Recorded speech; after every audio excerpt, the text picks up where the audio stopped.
Seoul, South Korea. A vibrant city, but underneath the surface, it's a city laced with ticking time bombs.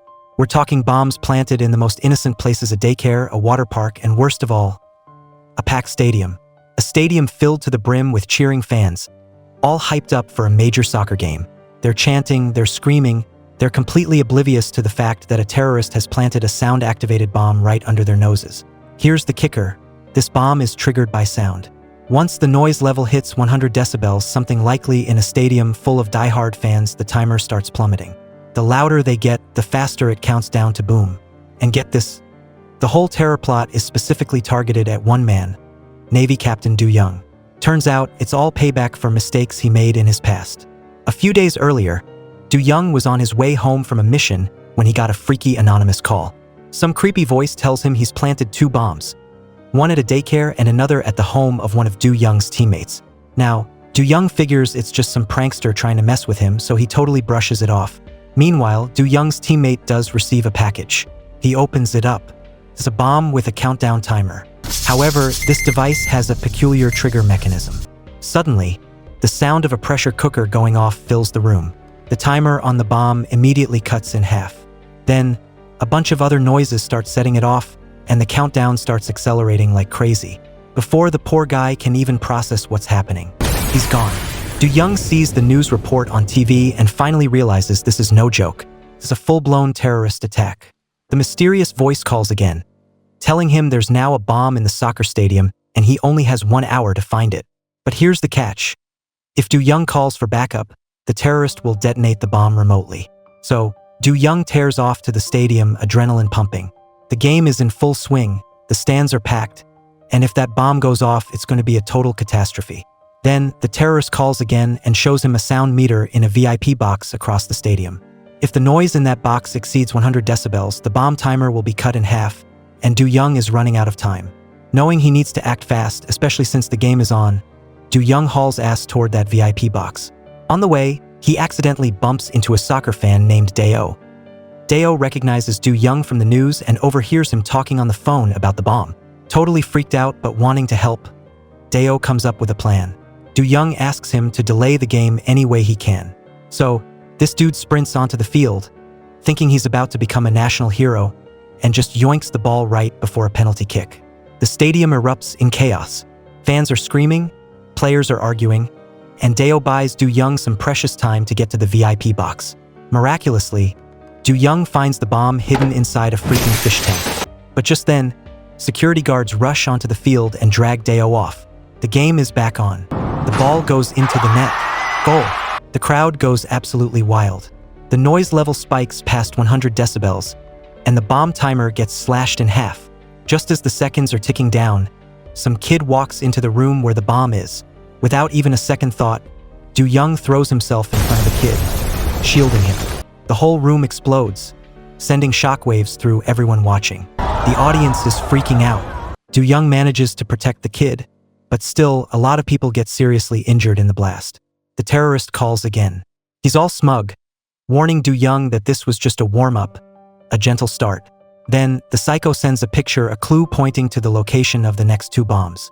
Now, Do Young is in a total bind. He's got 2 bombs to deal with and he's on his own. After agonizing over it, he decides to go to the water park. Because his wife, who's a total bomb disposal expert, is at the daycare, taking care of that bomb. He trusts her to handle it. That's where Deo comes in. Being the helpful soccer fan he is, he offers Do Young his car to help him get around faster. Because the traffic in Seoul is insane, Do Young has to unleash his inner, fast and furious driver. We're talking cutting off semi-trucks, jumping curbs, driving on sidewalks, anything to shave off precious seconds. While dodging other drivers, he calls the water park to tell them to shut down and keep the crowds out so he can do his thing. As soon as he arrives at the water park, the terrorist calls yet again. This time, he drops a bombshell. He's kidnapped Do Young's daughter. That's when it hits Do Young he's the real target here. It's all a personal game to torture him.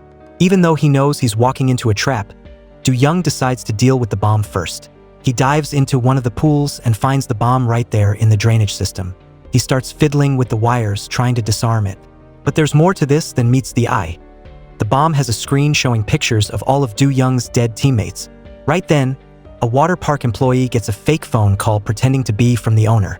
They tell him it's all clear to reopen the park to the public. The poor guy happily blows his whistle, signaling everyone to come flooding back in. This means the timer on the bomb starts ticking down even faster. Now, the pool is packed with people. Do-young makes a split-second, incredibly risky decision. He covers the bomb with his own body, trying to shield the crowd from the blast. Time runs out. But wait, the bomb is a fake. No one is hurt and Do-young is alive. Meanwhile, back at the daycare, Do-young's wife has plenty of time to disarm the bomb. He's got 30 minutes left on the clock. But then, this nosy old man starts trying to pry open a creaky window nearby. The screeching noise causes the timer to plummet, making things dicey. Then, another twist. This bomb is also a fake. On the device, there's a cell phone displaying a picture of Do-young's kidnapped daughter. That's when the three phones, Do-young's, his wife's, and the terrorists, get connected in a twisted conference call. The terrorist reveals that there's a real bomb buried beneath Do-young's wife. If she moves an inch, her daughter pays the price. The terrorist forces Do-young to make the ultimate choice. His wife or his daughter. It's an impossible decision. But, like any parent, Do-young's wife chooses to stay put and sacrifice herself for her child. She's wearing protective gear, but the explosion still sends her flying, and she's seriously injured. Do-young witnesses the whole thing, completely helpless. On the other side, Deo finds the van that was used to kidnap Do-young's daughter. Do-young races after it, guessing there's another bomb inside. He's right, but it's too late. It explodes. Luckily, Deo is okay. But when they check the back of the van, they realize they've been played again. Do-young's daughter isn't there. After getting a lead, suspecting Tae-sung is involved in this plot, the duo sets off for him. Thanks to his old teammates, Do-young manages to track down Tae-sung's hideout. Inside, they find tons of blueprints for sound-activated bombs and a map of all the places that have been hit. It all points to one horrifying conclusion. The terrorist is none other than Do-young's former teammate. And wouldn't you know it, speaking of the devil, Tae-sung suddenly appears. Turns out, he's been posing as a doctor to kidnap Do-young's wife right from the hospital. After slipping into her room, Tae-sung quickly takes down the security guard. The guard puts up a fight, but he's no match for the villain. A few punches, a few kicks, and boom, the guard's out cold. Then, Tae-sung calls up his old buddy, Do-young, for a little chat, casually letting him know that he's the mastermind behind everything. When Do-young asks why he's doing all this crazy stuff, Tae-sung tells him it's payback. Do-young gets what he deserves, pure and simple. He hangs up, shoves Do-young's wife into an elevator, and makes his escape. As fate would have it, Agent Young-han happens to be walking by and overhears his superiors ordering everyone to pin the blame for the old submarine disaster on Do-young. They've also issued an arrest warrant for Tae-sung. Young-han rushes to Do-young's wife's hospital room, but it's empty. He calls his subordinate, who just happens to be in the same elevator as Tae-sung. Realizing he's been discovered, Tae-sung attacks. But the subordinate also isn't a match for his combat ability and quickly goes out cold. While driving, Do-young gets a call from Tae-sung. He forces Do-young to make another impossible choice. His wife and daughter are both rigged with bombs, but his wife is at a fancy banquet and his daughter's at a coffee shop. In an attempt to have both, Do-young chooses to save his wife and has Deo go after his daughter. Then, Agent Young-han calls Do-young to grill him about the submarine incident, but Do-young begs him to help first and promises to explain everything later. Time is of the essence here, so Young-han agrees. Deo arrives at the coffee shop, where Tae-sung is also waiting.